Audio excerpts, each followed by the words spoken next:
I know a lot of us can relate with that smaller guy. Not being big enough, not being tall enough, definitely not being strong enough, and not being athletic enough. And you're going up against an opponent who's so much stronger and who's defeating you in every single turn. Man, what a situation to be in. And I'm sure that left that guy feeling hopeless. I can remember being in middle school and going to the gym, and I would be excited because I'm looking at all my teammates and all my friends, and most of them were on the basketball team. And I told myself, you know what, in my third year, I'm gonna make that team. And so I started practicing all these cool moves. I learned the Euro step. I learned between my legs. I learned to dribble even better. I was getting faster. And I was so excited to show the world what I had learned. So I remember the day as if it was yesterday. I walk into the gym and I start practicing. I start showing off my skills. And we start playing a full court game. And let's just say it did not go well at all. Everything I dreamt it would be was not the case. I remember going down a game blocked over and over again, getting the ball stolen from me. And walking home that day was one of the most hopeless times I can remember. I know, a middle school kid walking home and his whole dreams are shattered. You may be thinking, man, that's such a silly example. But the reality is, sometimes life leaves us feeling that way. Life leaves us feeling as if we have no hope, as if we can't get through it. And that reminds me of a text in the Bible, and you may know it, Philippians chapter 4, verse 13, and it says this: I can do all things through Christ, which strengthens me. So you may be thinking, man, I'm Superman now. Now I can dribble the ball. I can go down and dunk the ball anytime I want. I'm the best of the best. I'm Superman. No, that's not what the text is saying. So the reality is, Paul, as he was writing this letter, was writing it in a sense of trying to communicate that life is all about contentment and who your contentment is found in. And right before this verse, he talks about that no matter what he's going through, that if he's poor or rich, if he's hungry or filled, if he has everything or has nothing, that he is satisfied, that he is content, and he can get through all things because Christ is the one who strengthens him. And other translations read verse 13 like this: I can get through all things because Christ is the one strengthening me. So it's not about us, it's all about Christ. And so as we go through our situations, we can be reminded that we don't have to worry about what we're doing, how good we are, because it's not about us, it's about Christ doing the strengthening, Christ doing the guiding and the leading. I'm reminded of a story about the disciples. The disciples were off at sea and they were scared for their lives because a killer storm came their way. And this is crazy to me because the disciples, most of them were fishermen, so they're used to the craziest storms. They know what it's like to be out at sea. But this storm was so intense that it made them think as if they were going to die. They were filled with fear. They were filled with hopelessness. And as they're going through the situation, they're so worried about what they're going through, they don't even realize that Jesus isn't with them. And so once they realize that Jesus isn't there, they're all wondering, wait, where is Jesus? And can you believe this? Jesus is at the bottom of the ship. He is sleeping. So of course they go down there, they're like, Jesus, what are you doing? Get up, don't you see what we're going through? Don't you care? And Jesus just looks at them, shakes his head, walks up to the deck, looks out at the storm, and with the words of his mouth, quiets down the sea.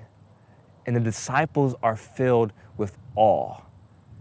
Because right before this, they were scared. Right before this, they were filled with hopelessness. And Jesus, just with the words of his mouth, calms this killer storm.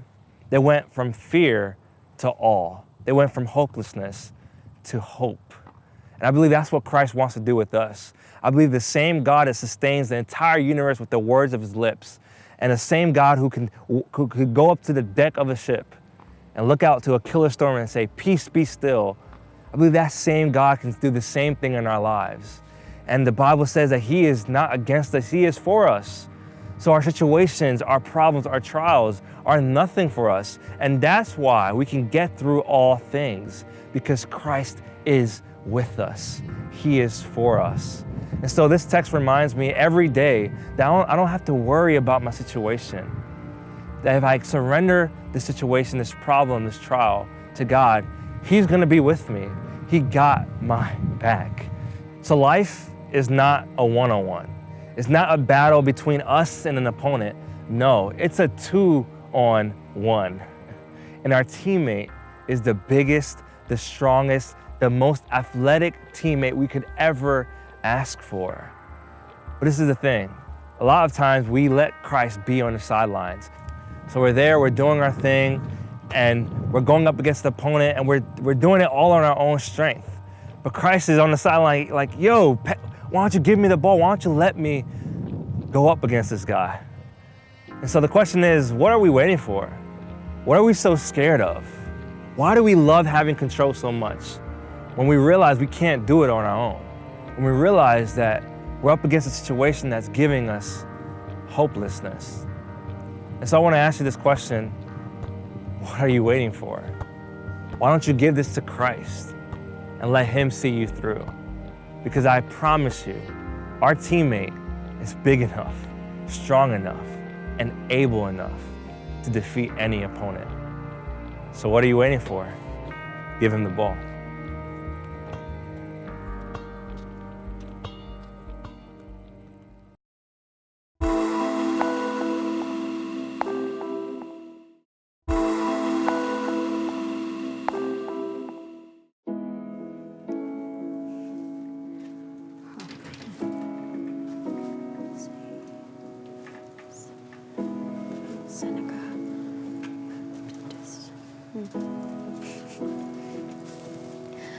When I was growing up,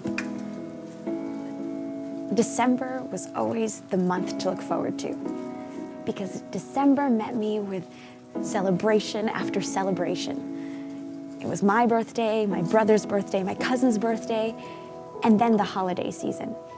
And the best thing about the holiday season was holidays meant no school. And better than that, no school also meant sleepovers.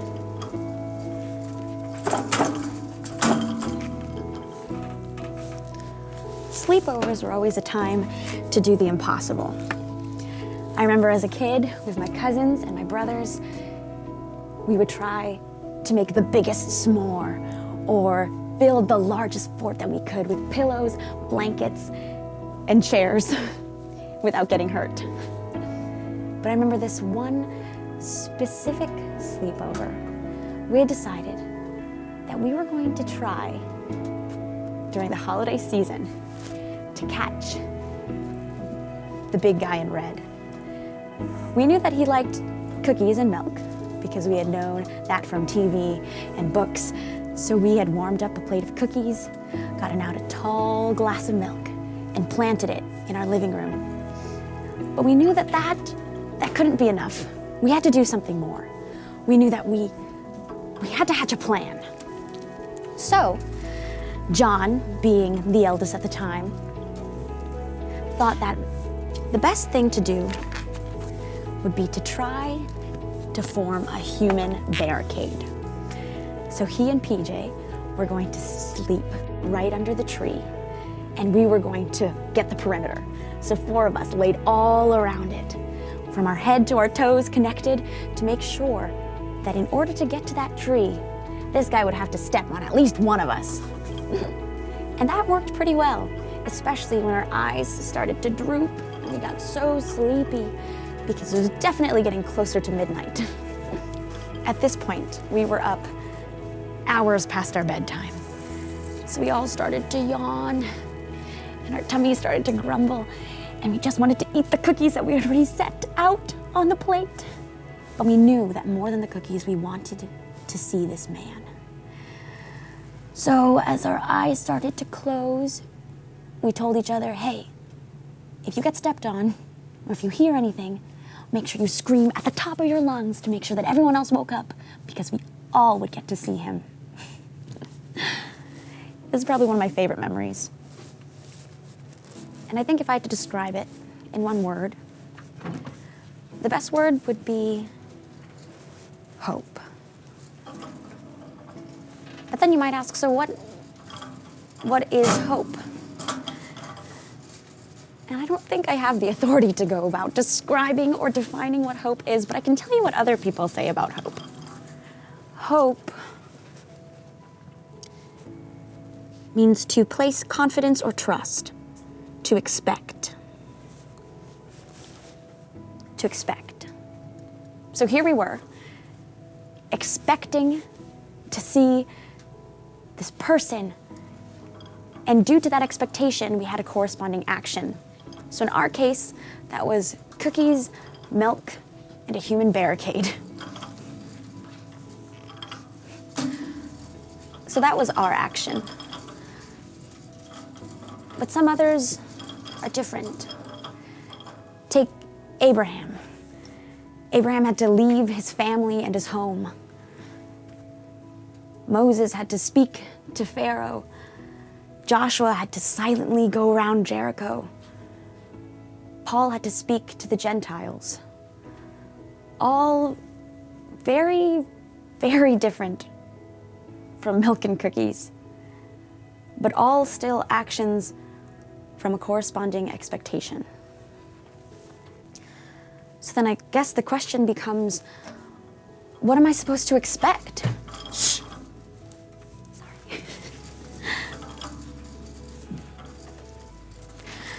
I expect God to be with me whenever I invite him. I expect him to come back and come back soon. And I expect him to use me in whatever capacity in order to make sure that the people I love are there with me. But then sometimes those actions are hard, and sometimes they're difficult, and sometimes they're just downright embarrassing, even if it's easy. Which reminds me of something Kierkegaard had mentioned. He said, the Bible is very easy to understand, but we as Christians are a bunch of scheming swindlers. We pretend to be unable to understand it because we know very well that the minute we understand, we are obliged to act accordingly. Take any words in the New Testament and forget everything except pledging yourself to act accordingly. So if you take Philippians 4:13, I can do all things through Christ who gives me strength, then the fear can dissipate. The embarrassment will just melt away. And the action, you've just got to do. So really, the only question left is, with God, what's not possible?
So the other day, I was in the grocery store getting food for the week, and a scene caught my attention.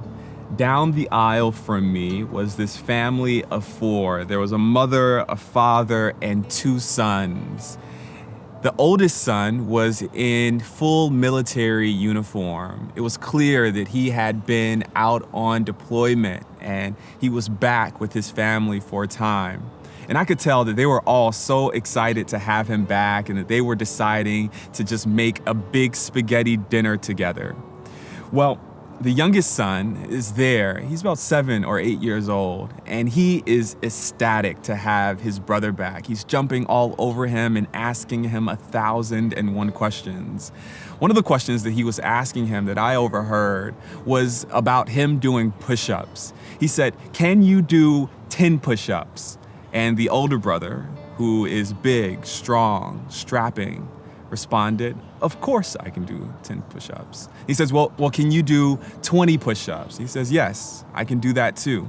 "Can you do 25 push-ups?" "Yes, I can do that too."